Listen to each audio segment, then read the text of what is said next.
సామెతలు 4:7. జ్ఞానము సంపాదించుకొనుటయే జ్ఞానమునకు ముఖ్యాంశము. నీ సంపాదన అంతయు ఇచ్చి బుద్ధి సంపాదించుకొనుము. ఇక్కడ దేవుడు మాట్లాడుతుంది ఆత్మీయ సంబంధమైనటువంటిది, దేవునికి సంబంధించినటువంటి జ్ఞానం. Wisdom is the principal thing, therefore get wisdom. With all the getting get understanding. Understanding అంటే అర్థం చేసుకోవడం, అంటే దేవుని రాజ్యములో పూర్తిగా అర్థం అవ్వడానికి, ఇంకా లోతుగా తెలుసుకోవడానికి ఏదైనా అడ్డొస్తే అది ఎంత గొప్పదైనా సరే అడ్డు రానివ్వద్దు అంటున్నాడు. ఎలాగైనా సరే నీ యొక్క లోక సంబంధమైనటువంటి విషయమై ప్రోత్సహింపబడి దేవుని యొక్క జ్ఞానాన్ని కానీ నీ ప్రార్థనా సమయాన్ని కానీ ఇవ్వకుండా ఉండొద్దు అని బైబిల్ చెప్తుంది. Among all the getting get understanding. ఏదైనా ఒక ఇబ్బంది వస్తుందా, వాక్యాన్ని చదవకుండా ప్రార్థించకుండా చేసేటువంటి అవకాశం ఏమైనా నీకు ఎదురొస్తుందా, వదిలేసుకో. అందరూ దేవుణ్ణి అర్థం చేసుకోవడం అనండి, ఇదే జ్ఞానం. శిష్యులు కూడా ఆయన అర్థం చేసుకోలేకపోయారు. పేతురు పూర్తిగా అర్థం చేసుకోలేకపోయాడు. అంతకుముందు తినొద్దు అని చెప్పింది నేనే, ఇప్పుడు తిను అని చెప్తున్నాను. తిన్నాడా? తినలే. లాస్ట్ దేవుని చిత్తాన్ని నెరవేర్చాడా లేదా? నెరవేర్చలేదు. You need to understand God. ఎందుకు అంటే దేవుడి నుంచి కనెక్షన్ లేకుండా ఏమనుకుంటారంటే కేవలం మరి అక్షరము ఈ వాక్యము సరిపోతుంది అనుకుంటారు. యూదులు యేసయ్యని గుర్తుపడతారా? గుర్తుపట్టలేదు. వాళ్ళందరి దగ్గర తోరా పుస్తకాలు ఉన్నాయి, దేవుని మందిరాలు ఉన్నాయి, చదువుకుంటున్నారు, ప్రార్థిస్తున్నారు. మరి పరిసయ్యులు అయితే ఎన్ని రోజులు ఉపవాసం ఉంటున్నారు? వారానికి 2 రోజులు ఉపవాసం ఉంటున్నారు పరిసయ్యులు. అయినా వారు యేసయ్యని గుర్తుపట్టారా? అన్నీ బాగా తెలుసు. యేసు ప్రభువుని గుర్తుపట్టారా? గుర్తుపట్టలేదు. అన్ని విషయాల్లో అనండి ఇంబ్యాలెన్స్ కూడా అవ్వచ్చు. నువ్వు దేవునిలో ఎదగొచ్చు, ఆత్మలో మరి బలహీనుడు అయిపోవచ్చు. ఆత్మలో ఎదగొచ్చు, మరి ఒక్కొక్కసారి శరీరంలో నువ్వు బలహీనుడు అయిపోవచ్చు. ఇవి ఎందుకు తినకూడదంటే వాటిలో ఏదో లోపం ఉంది, అది మంచిది కాదు దేహానికి. ఇప్పుడు తింటున్నాడంటే ఏంటి? దేవుడు ఒకవేళ తిన్నా అది హాని చేయకుండా ఉండే సామర్థ్యం ఇస్తాడు. That's what God says. వాళ్ళు మరణకరమైనది ఏది తినినా వారికి హాని జరగదు. యూ క్యాన్ నౌ ఈట్ అంటే ఇక్కడ మంచిది చెడుది అనే దాన్ని బట్టి ఉందా? దేవుడు ఏం చెప్తే దాని మీద ఆధారపడి ఉందా? So the connection is more important than the principles and the commandments. The relationship is more important than the blessing. దేవుని ఆశీర్వాదము గొప్ప, దేవుని సహవాసము గొప్ప. ఎస్. ఎందుకు understanding? Why understanding? Because there will be a misunderstanding. ఎందుకు దేవుణ్ణి అర్థం చేసుకోవాలా? మీరు దేవుణ్ణి అర్థం చేసుకోవడానికి ఏది అడ్డు రానివ్వద్దు అని ఎందుకు చెప్తున్నాడు? ఎందుకు అంటే దేవుణ్ణి అర్థం చేసుకోకుండా అయిపోతారేమో అని.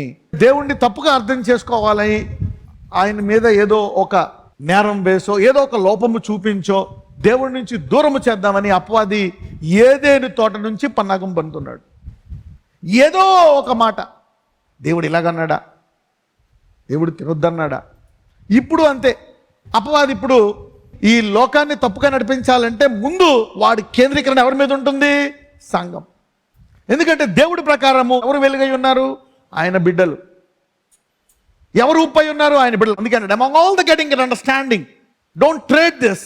నువ్వు దీంతో ఏది తీసి ఆ లోకంలో పెట్టక. ఎందుకంటే అవన్నీ దేవుడు నీకు బోనస్గా ఇస్తాడంట. ముందు ఆయన రాజ్యాన్ని వెతికితే అవన్నీ ఎలా అవుతాయంటే హి షల్ యాడ్. ఎడిషన్ అంటే తెలుసా? Plus edition. అంటే దీన్ని బట్టి దేవునిలో ఎదగాల్సిన అవసరం ఉందా లేదా సంఘము? ఎస్.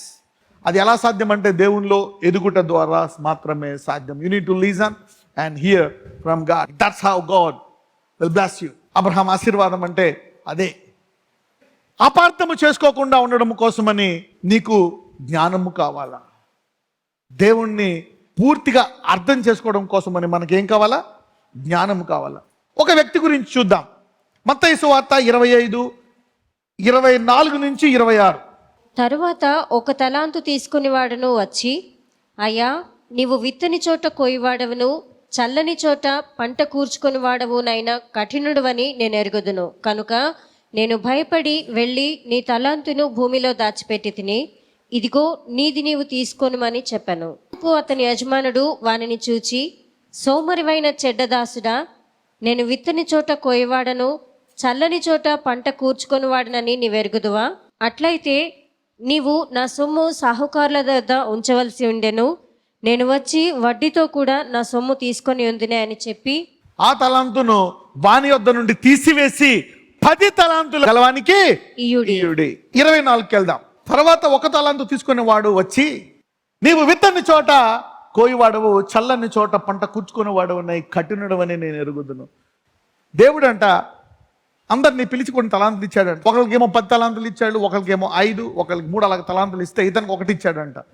వీడు తీసుకెళ్ళి కప్పెట్టేసి మళ్ళా వచ్చిన తర్వాత ఇచ్చాడంట. అప్పుడు ఏందయ్యా అందరూ దాన్ని 10 చేశారు, రెండోడు 4 చేశాడు, నువ్వేమో దాన్ని దాచిపెట్టావు అంటే అతడు ఏమంటాడంట, అయ్యా నీవు విత్తని చోట కోయివాడవు, చల్లని చోట పంట కూర్చుకునే వాడవు, నై కఠినుడవని నేను ఎరుగుదును.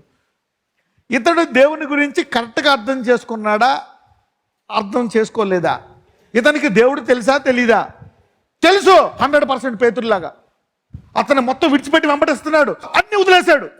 పొద్దున్న లేచి దేవుని అంటే తిరుగుతున్నాడు, అన్ని విడిచిపెట్టి వెంటనే దేవా నువ్వేం చేస్తే నేను అది చేస్తా. ఎవరూ చెప్పలేకపోయారు, పేతురే చెప్పాడు. ఏమని? అయ్యా నువ్వు ఏలియావు కాదు, యోహాను కాదు, నీవు దేవుని కుమారుడు అయిన అభిషక్తుడు అయిన క్రీస్తువి, నువ్వేం చెప్తే అది నిజం. 3 సార్లు తినండి ఏమన్నాడు? పేతురుకి దేవుడు తెలుసా తెలీదా? తెలుసు కానీ తెలీదు. నీవు విత్తని చోట కోయివాడవు, చల్లని చోట పంట కూర్చుకునే వాడవు, నై కఠినుడవని నేను ఎరుగుదును. ఇతను కొన్ని ఏమైనా వృధా చేశాడా తలాంతిని? వృధా చేయలే, తీసుకెళ్ళి జాగ్రత్తగా కప్పెట్టాడు. ఎందుకు? అర్థం చేసుకోలేకపోయాడు పూర్తిగా దేవుణ్ణి, కొత్త స్థాయికి ఎదగలేకపోయాడు. పరిశుద్ధాత్ముడు ఎప్పుడూ కూడా మహిమ నుంచి అధిక మహిమ. పేతురు ఆ అధిక మహిమకి వెళ్ళగలిగాడా? వెళ్ళలేకపోయాడు. పౌలు వెళ్ళాడు. అందరూ మహిమ నుంచి అధిక మహిమ అనండి. అర్థం చేసుకోలేకపోయాడు ఇక్కడ దేవుణ్ణి. ఇప్పుడు చూద్దాం. లెట్స్ స్టడీ నౌ మత్తయి సువార్త 25:14 నుంచి. పరలోక రాజ్యము ఒక మనుష్యుడు దేశాంతరమునకు ప్రయాణమై తన దాసులను పిలిచి తన ఆస్తిని వారికి అప్పగించినట్లుండును. అతడు ఒకనికి 5 తలాంతులను, ఒకనికి 2, ఒకనికి 1 ఎవని సామర్థ్యము చొప్పున వానికి ఇచ్చి. అంటే దేవుడు తన ఆస్తి ఈ భూలోకము, భూమి దాని సంపూర్ణత, అది తన బిడ్డలకి, తన విశ్వాసాలకి ఇస్తున్నాడంట. రైట్. ఒకనికి 5 తలాంతులను, ఒకనికి 2, ఒకనికి 1 ఎవని సామర్థ్యము చొప్పున వానికి ఇచ్చి వెంటనే దేశాంతరము పోయెను. 5 తలాంతులు తీసుకొనిన వాడు వెళ్ళి వాటితో వ్యాపారము చేసి మరి 5 తలాంతులు సంపాదించాను. ఇతనేంటి రిస్క్ తీసుకున్నాడు. ఒకవేళ నేను పోగొట్టుకున్నా ఈ వ్యాపారంలో, నా దేవుడు కనికరము గలవాడు, నా దేవుడు నాకు సామర్థ్యాన్ని ఇచ్చాడు, నాకు జన్మనిచ్చింది ఆయనే, తల్లినిచ్చింది ఆయనే, నాకు పుట్టకనిచ్చింది ఆయనే, నాకు ఈ సామర్థ్యాన్ని ఇచ్చింది ఆయన. నేను చేయగలనా చేయలేనా? నాకు ఇది సాధ్యమా కాదా? నాకు ఈ తలాంతి ఇచ్చిన వానికి నా చేత అభివృద్ధి చేయించే సామర్థ్యం కూడా ఉంది అని విశ్వాసములో ఎదిగిన వాడు ఈ మొదటి వ్యక్తి. ఏమో నేను బ్లెస్ అవుతాను, దేవుడు ఆశీర్వదిస్తాడు, ఆశీర్వదించడు, దేవుడు తిరిగి ఇస్తాడా, అణిచి కుదించి దిగజారినట్లు తిరిగి ఇస్తా, ఏమో ఇస్తాడో ఎవడో మనకేం తెలుసు. 5 తలాంతులు తీసుకున్న వాడు వెళ్ళి వాటితో వ్యాపారం చేస్తాడు. He has done that. నాకు ఈ సామర్థ్యాన్ని ఇచ్చింది దేవుడే, నేను 5 తలాంతులు పెడతాను, మళ్ళా నా దేవుడు నాకు తిరిగి ఇస్తాడు. అందుకే మోషేతో మొట్టమొదటి పిలిచి, నువ్వు నాకు సేవ చేయడానికి వచ్చావు కాబట్టి చూడు, నేను కనికరము గల దేవుడను. మొదటి మాట, ద లార్డ్ గాడ్ మెర్సిఫుల్, కనికరము గల దేవుడను. ఒకవేళ పోగొట్టుకున్నావా, తిరిగి 2 రెట్లు ఇస్తా. పడిపోయావా, మళ్ళా ఇస్తా. కానీ నన్ను వెంబడించు, వాక్, టేక్ ఎ రిస్క్. నా కొరకు నువ్వు త్యాగం చేస్తే, if you know me, understanding, దేవుణ్ణి అర్థం చేసుకోవడం అనండి. Because people misunderstood, even the body of Christ misunderstood God.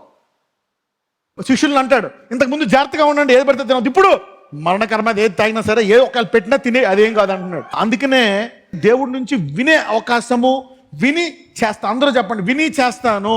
You should grow up to an ability like this. ఒకవేళ ఆలస్యం అవుతున్నా దేవుడు మధ్యలో మాట్లాడతాడు. అబ్రహాంతో మాట్లాడలేదా? ఆలస్యం అవుతున్నప్పుడల్లా 10 ఏళ్ళు అయిపోయింది, ఇక ఎలియాజరే నా కొడుకు అంటావు, కాదు కాదు కాదు కాదు, నీ గర్భం నుంచే వస్తాను. నేను ఒక మాట చెప్పానంటే ఆ మాట నెరవేర్చడానికి నీ బలహీనతను బలంగా మారుస్తా, సృష్టిని మారుస్తా, నిన్ను మారుస్తా, నా వాక్యాన్ని నెరవేరుస్తా. I can do that. So this man believed in God. ఇతను దేవుణ్ణి బాగా అర్థం చేసుకున్నాడు. ఈ రోజు నుంచి మనం అందరము ఆయన్ను నూతన స్థాయిలో ఎరుగుదుముగాక. Let us know at a different level.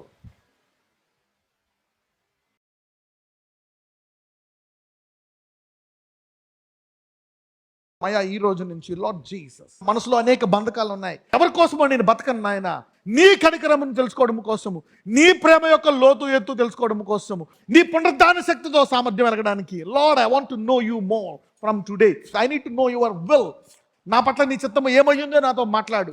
Tell me your taste, your power, your authority. Reveal to me, O Lord. Bless me. ఇదిగో నేను ఇంకా లోతుగా తెలుసుకునేటట్లు నా అనుదిన షెడ్యూల్లో పెట్టుకునే కృప నాకు తెచ్చండి. ఈ వర్తమానం ఎన్నడూ మర్చిపోకున్నట్లు పరిశుద్ధాత్ముడు అనుదినము నన్ను జ్ఞాపకం చేయి. నేను నా ఇల్లు సిద్ధపడాలా. Don't compromise anything that will rob your time from God. In Jesus mighty name we pray. Amen.